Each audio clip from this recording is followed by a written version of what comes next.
Day 1 of the 365 days journey.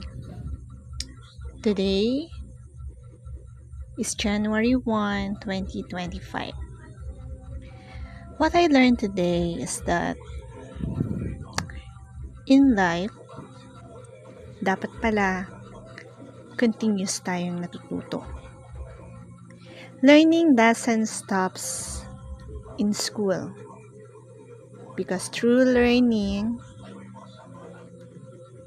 can be learned outside of it.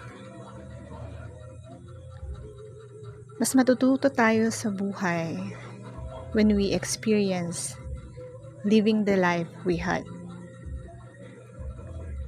At sa buhay, dapat hindi tayo tumitigil na matuto.